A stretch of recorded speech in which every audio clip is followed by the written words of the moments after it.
What's up, guys? Tuber Tutorials here, and have a new photography Lightroom video for you guys. And I'm just gonna show you guys how I go about when I edit my pictures. Some pictures I edit a certain way to give it a certain feel and a look that I want to portray to the person that books me to take their pictures.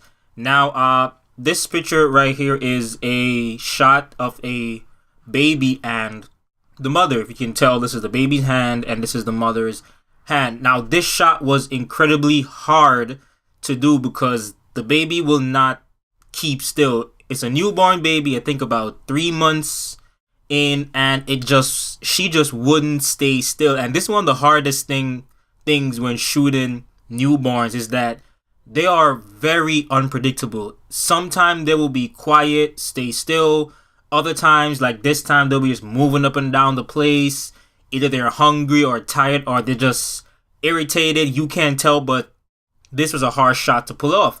So I shot this at ISO 400 because it was indoors. I had my flash, so my flash helped me to freeze motion pretty well.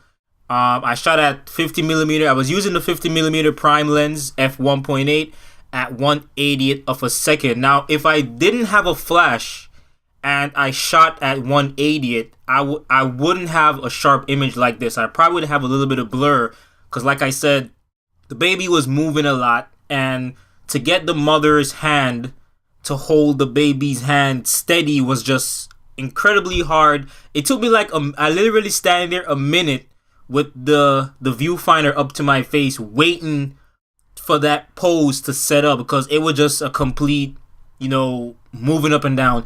So lucky thing I had my flash, and this the beauty about a flash is that it freezes the motion. So you can shoot at 1/80th with the flash. Is gonna freeze everything. As you can see, everything is frozen, it's sharp. I get what I want in focus. Not nearly as I wanted though, because I needed the baby girl's hand to be more visible over the mother's fingers. But like I said, trying to get that baby steady was just near impossible. So this shot came out good and it worked fine. So the look that I'm going for with this shot is the main thing that I want the client to see is the mother's hand and the baby's hand. Everything else, as you can see, everything is out of focus. The bokeh is nice. The background is blurred. Only the white foreground right here is kind of still in focus, but it's a good shot. That's how I wanted it to shoot.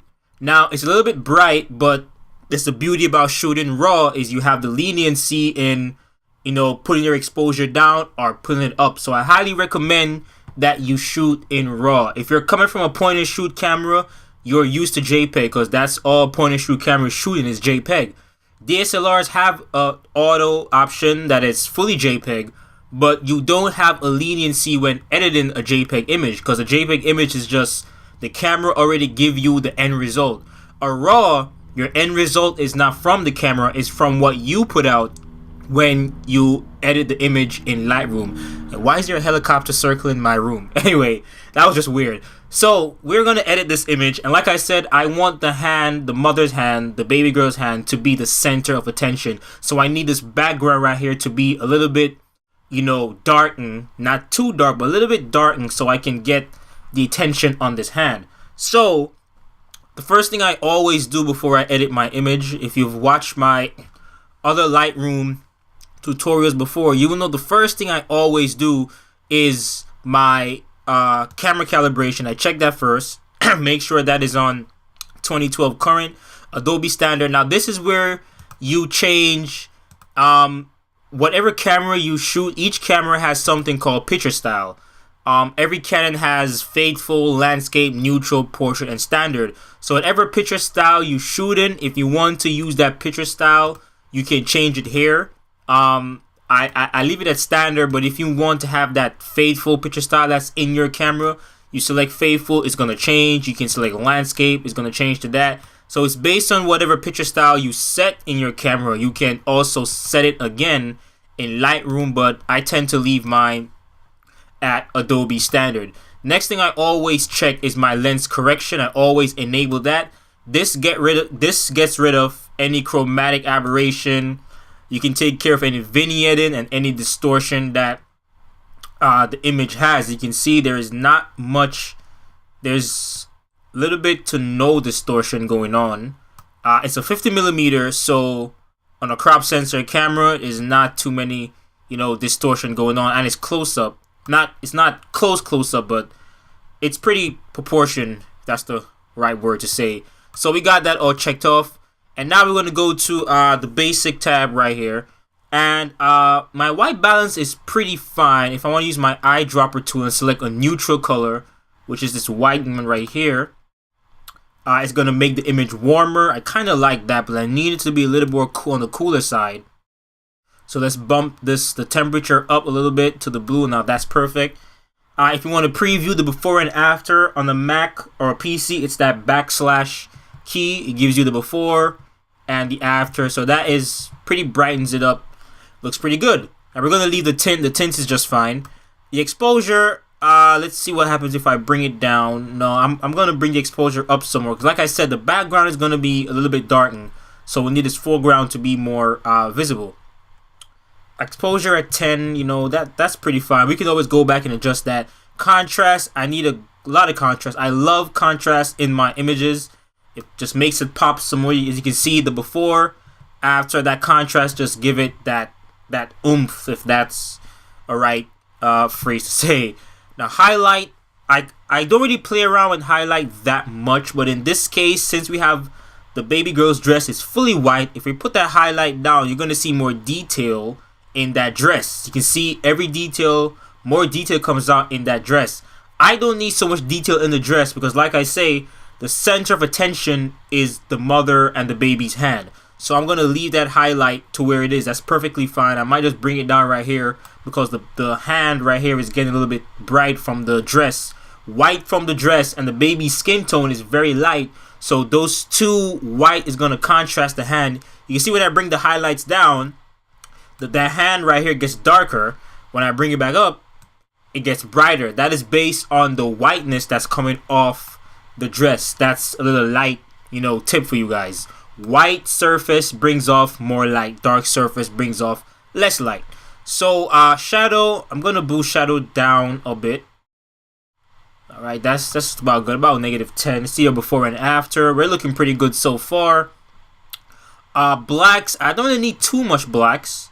I could take it down a little bit. The blacks is gonna just increase the darkness between the fingers right here, which the shadows I have already taken a good job of.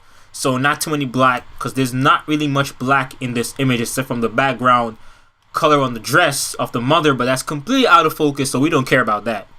Clarity, I want this image to be soft. Reason being, it's a newborn, and a newborn skin is pretty much the best skin you ever have in your life was when you were just born. That is the smoothest skin you're ever gonna have.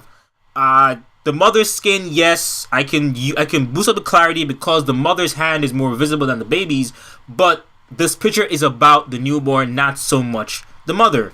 So I'm going to bring that softness down a bit. As you can see how it softens up that mother's skin tone, kind of matches the baby's skin tone. You see that before and after just softens, if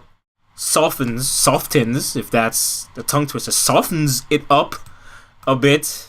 All right, and our vibrance, I'm going to add a little bit of vibrance because, like I said, I want the hand and the baby to stand out. That is good. About plus 24 vibrance. My before and after. I always have to check my before and after on my settings, see how well I'm doing. I'm doing pretty good so far.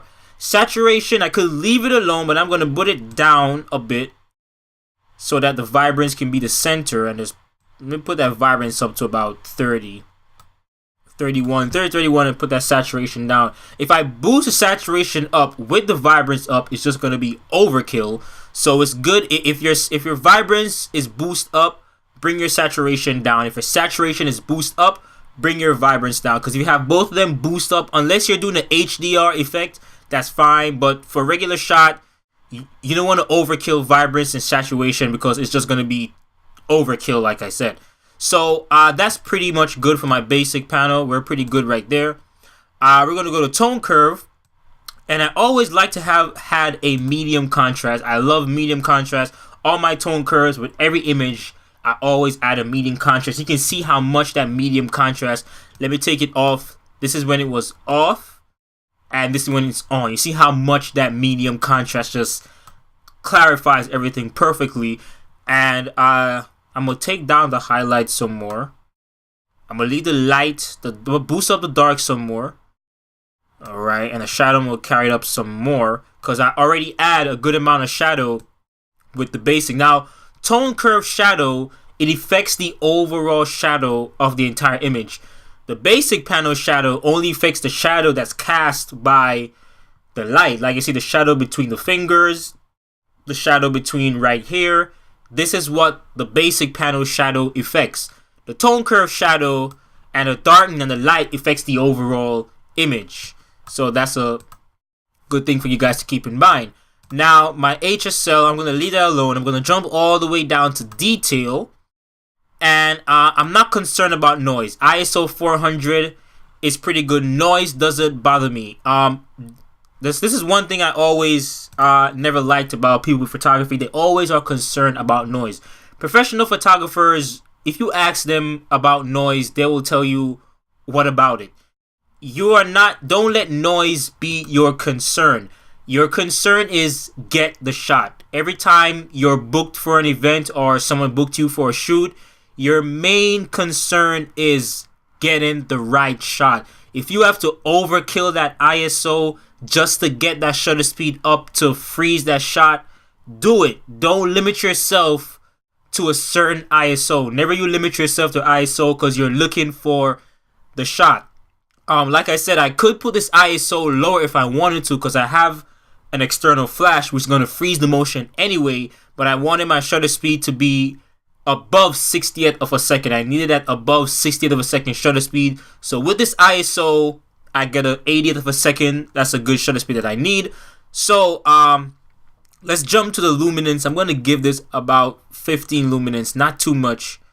I'm not concerned about noise. There's not too many noise. If you zoom in right here on this little screen right here, you can use this. I call this the pinpoint tool. I don't know what it is. But you can click this and pinpoint areas on the image, and it will show up on your screen. As you can see, there is not too many noise. This noise is pretty good. The out of focus area noise is pretty good. That's pretty fine. So let me put it back on the fingers because the fingers is more in focus so I can see. You can also click it to zoom out to see the entire image. So put my luminance to about 13. I'm gonna put the amount of sharpness up a bit, about 45th or 45 I should say. Details, I could add a lot of details, but I mean I'm not adding a lot of luminance. Luminance, if you add a lot of noise reduction, you lose detail. To adjust that details, you have to turn up your shutter speed amount. Not shutter speed amount. Your sharpening has to go up to compensate for that noise reduction, because noise reduction does take away a little bit of detail from the image. So I don't have a lot of noise reduction, so I don't need to boost up my details here. So I could leave it to about 40, 30, or whatever I want. Masking, if you hold down your option on the Mac, it shows you what you're masking. Now what masking does is it only masks the area that you need sharpened. The black areas are the ones that are affected by the sharpening. So if you boost the masking up, the more black you get, that's the area that's being sharpened. I don't need a lot of masking because I'm not trying to overkill the sharpen, because it looks pretty sharp as it is. It's a prime lens, it's 1.8, you're gonna get a sharp shot. This is perfect for my details. Love with this. Let's check our before and after. We're doing pretty fine. That's a huge adjustment. We're doing excellent right there. Alright, so now I'm going to go to my HSL color and black and white panel. This is all up to how I feel. Like, this panel is just based on how I feel. If I feel colory, I know this might sound weird, but photographers have this thing that they edit image on how they feel. I'm one of those photographers. Sometimes, not all the time, but sometimes I just feel colory. When I feel colory, I just, go overboard with the HSL, the saturation part. I'm I'm not feeling too colory with this image because it's already colory. So I might just leave the skin tones. Skin tones are always between orange and yellow. If I put that orange down, you see how the skin gets dark? If I put it up, it gets gray, sorry. If I put the orange up, see how it gets more brighter. I'm actually going to put that orange up to about 20. That looks nice. Before and after, that's just good. So skin tone is always orange or sometimes yellow, depending on where you are. There's not too much yellow in this, except the background. The background and the dress right here is all in yellow.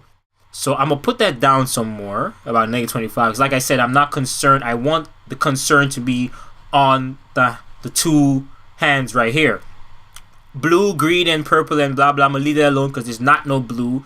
There's a little blue purplish tint right here, but that's not a huge concern for me.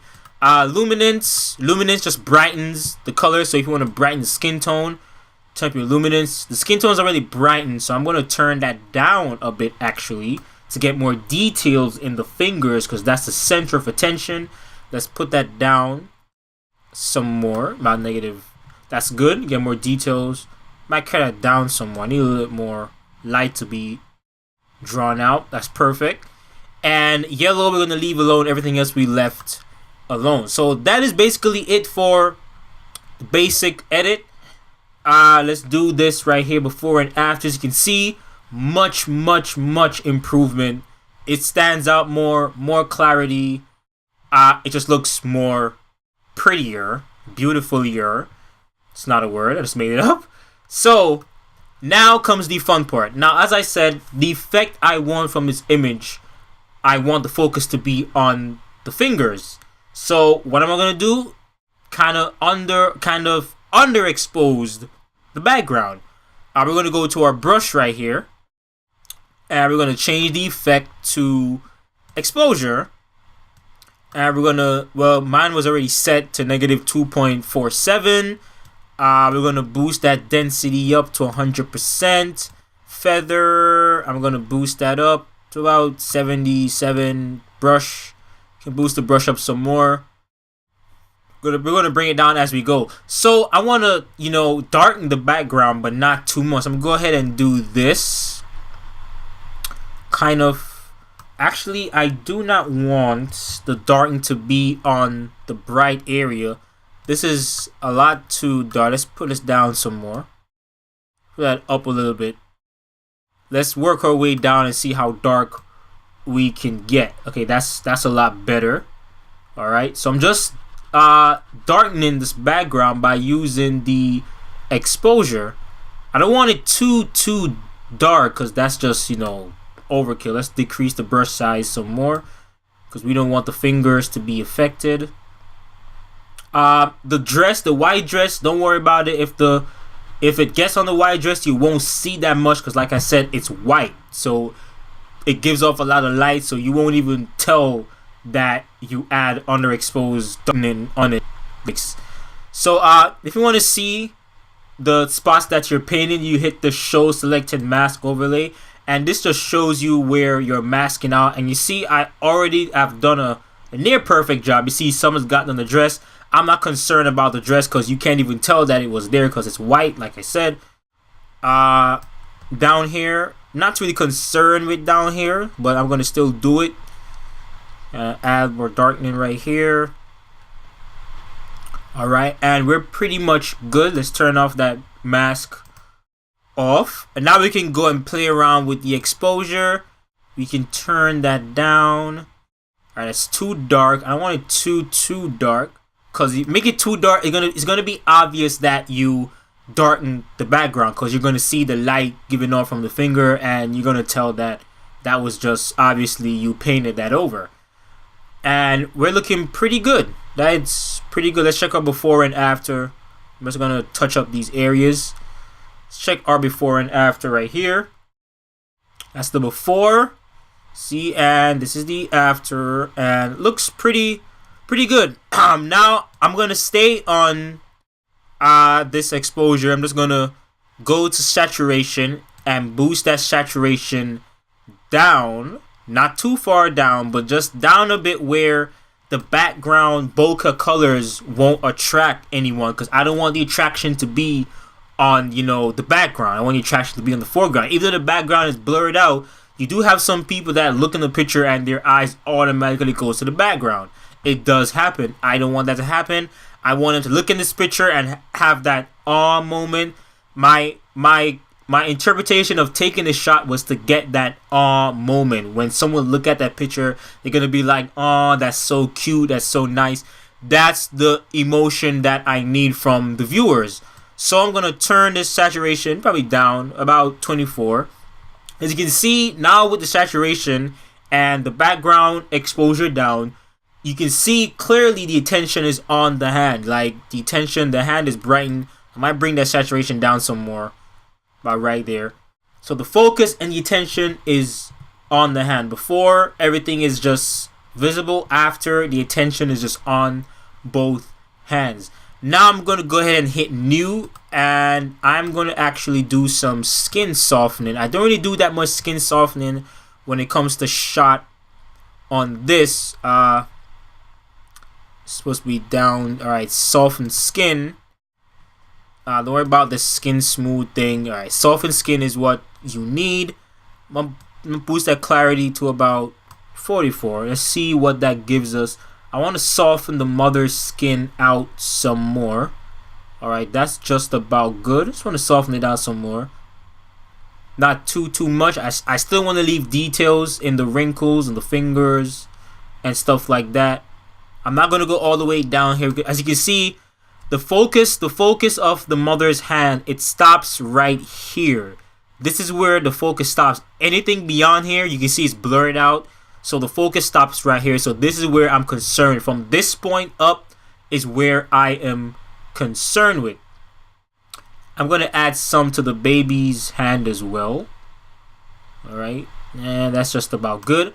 Now I'm going to go ahead and hit new again. Always hit new when you're going to a new brush selection. I'm going to add I'm just mixing up words today. I'm going to add some sharpness to the finger nails of the mother. That's some sharpness right there. Also going to add sharpness to the wrinkles. Like I said, I want the wrinkles to be sharpened so the image look realistic. I don't want it to look like, you know, it's something you completely edited. I want it to look natural. I want the shot to be natural. This is the shot that the mother is going to keep for the rest of her life. When her baby girl gets old, she's going to look through this album. She's going to see this image. I want it to be natural. So we're going to hit done, and that is basically it. I don't think I need to do anything else. Let's check that before and after. As you can see, we've done a perfect job. All this can be achieved in Photoshop. So if you want to use Photoshop, you can, but I prefer Lightroom.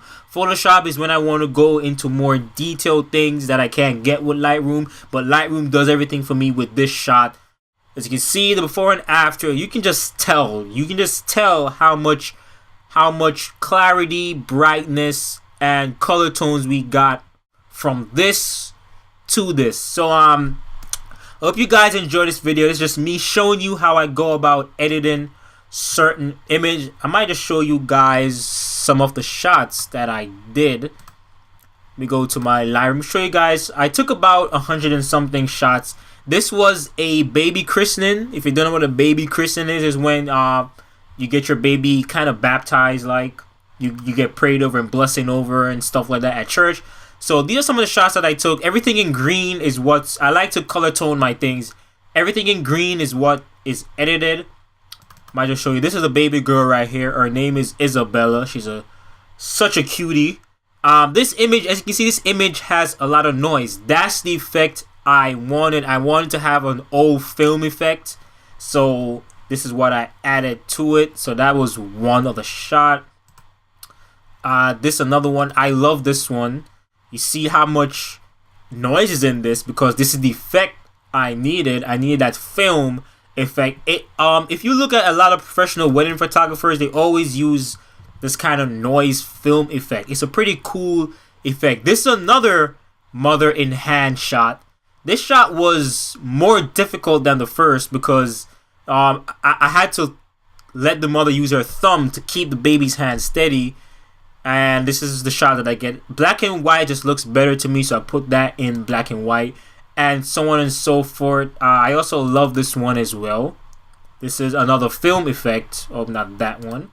This is another film effect that I was going with. Came out good as well. So that is it, guys. Let's get back to the subject at hand. So hope you guys enjoy this video and how I operate, how I do an edit on an image that I want to get a certain feel to. Hope you guys learned something. You can use this and apply to any image that you're editing. And be sure always to like the video, comment, and subscribe. And I'll see you guys next time. Tuber Tutorials. Peace out. As always, guys, be sure to stop by my YouTube channel, Tuber Tutorials. We do tutorials, reviews, unboxings, photography tips and techs, Photoshop tutorials, Lightroom tutorials, everything that you need to know to improve your graphic and photography skills. Be sure to check it out. Subscribe if you're a new viewer. Comment on the videos. Watch the videos. Also like the videos. And as always, have a nice day. Peace out.